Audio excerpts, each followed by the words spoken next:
Hey, what's good, you boys? It's your boy Gilly, back with another video. You know, a usual weekend would be a bender, but you know, we're locked down in quarantine, so it can't really be a bender, but nonetheless, make sure you're doing something on the weekend, not just sitting inside playing Fortnite all week. And I'd like to also say thank you for all the birthday wishes yesterday. It was absolutely amazing. But with that all out the way, I'm not going to ramble too much more. Let's jump into this story. So this happened, I'd say, in the middle of when the quarantine rules are extremely strict. So as you guys can see by the title, so it was the time we had an illegal party and cops rocked up, and pretty much at the time, for each individual person, if you were caught not following the quarantine rules, it was $1,000 fine on the spot for every single person. But we got off so lucky. This night I wasn't actually driving like I usually am. I had a mate come and pick me up, and this mate was Gilbert from the other story. He actually came through this time and picked me up. An absolute clutch move, because at this point I was seshing, because, you know, at the start of quarantine I was like, well, fuck it, I've got nothing to do. You know, party drugs are probably not the best to do inside your home. So, you know, I picked back up the good old buds and started seshing again. And since I wasn't driving, I was like, you know what, I'm just going to get absolutely blasted tonight. And that I did. But yeah, we'll get onto that. And then after he picked me up, we went and picked up another mate and then drove to this place. Now, the drive was, I'd say, about 10 minutes right down the freeway, so it's pretty quick to get there. So essentially this bloke's house we were going to, it wasn't an actual house, it's an apartment. So looking back on it, you know, we weren't really thinking having a party in the middle of quarantine wasn't probably the best idea. And also this apartment is pretty close to a police station as well. I'm actually looking back on it right now and thinking, what the fuck were you thinking? So at the time, you could only have about 3 people, I'd say, and we had over 10 in this little apartment building. So, you know, slightly over the limit. And also, you couldn't just go somewhere and stay there. You had to be going places for a reason. As you guys probably know, it's probably stricter in other countries if you're watching from not Australia. It probably still is like that right now,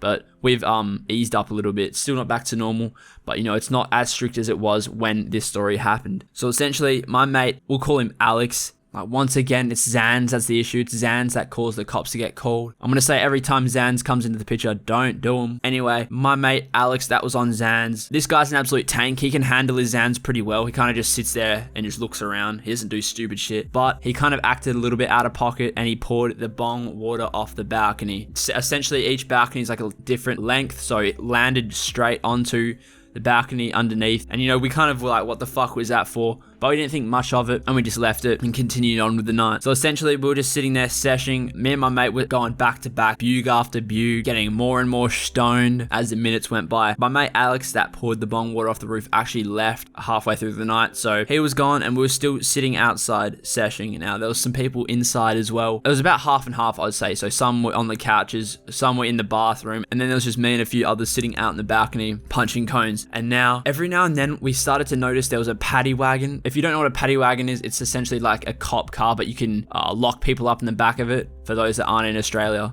We kept seeing one of those circle the building, I'd say every like 5 to 10 minutes.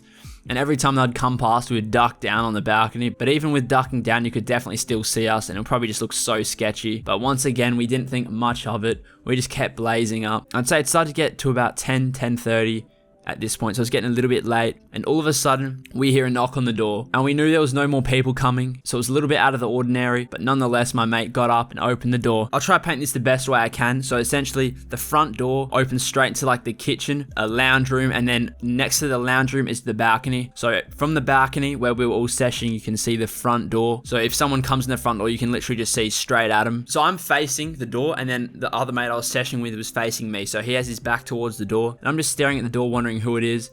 And he opens up the door like the tiniest bit, and I see 2 police officers. Well, actually no, at this point I can only see 1 police officer peering in, and my mate's like, you can't come in, you don't have permission. And then the cop starts yelling back at him like, mate, I can see the bongs on the table. We're coming in. And essentially these police officers force their way in past my mate. Because his dad's a cop, I think he knows the rules. If it was me in this position, I'd be shitting myself. I wouldn't be talking back to them. But he was kind of giving them a little bit of lip. Shout out to him. He probably saved us, to be honest. So my mate and these cops having a little bit of a yelling battle. And I'm thinking at this point, it's over. I'm stoned as well, keep in mind. I'm absolutely petrified. Because when you sesh, you know, you're a little bit anxious as it is. Well, at least I am. As soon as I saw these cops open the door, I had to do a double take. I was rubbing my eyes thinking, am I dreaming right now? There is no way this is happening. Eventually the cops come out to the outdoor area where we're sitting, and I forgot to mention, my mate actually was about to rip a cone, so his bong is literally packed to the brim with bud, and he's got chop in between his legs.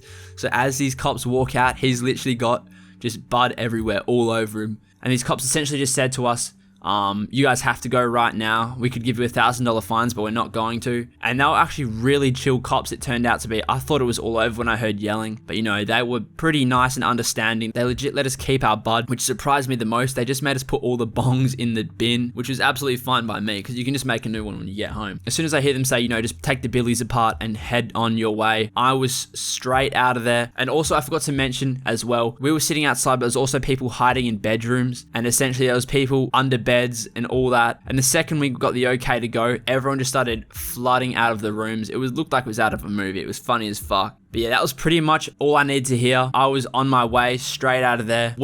Everyone gapped at that point. The cops did stay behind. I'm not 100% sure what happened after that, but no one got fined. No one got charged for possession or anything. They could have absolutely ruined our life then. They could have given us a $1,000 fine and then, like, I don't know, whatever the bud charges are. And that would have been an absolute shitty night, but we got off lucky. So if you're still locked down in quarantine and you have the people restrictions, don't go out and party.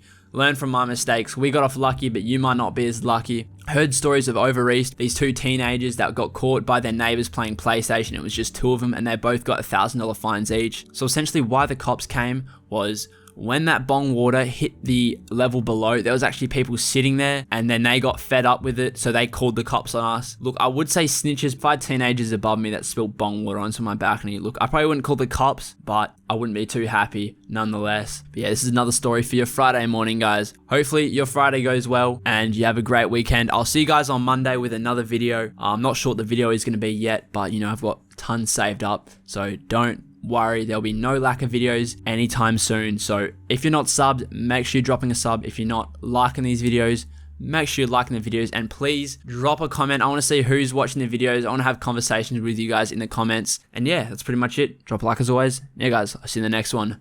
DJ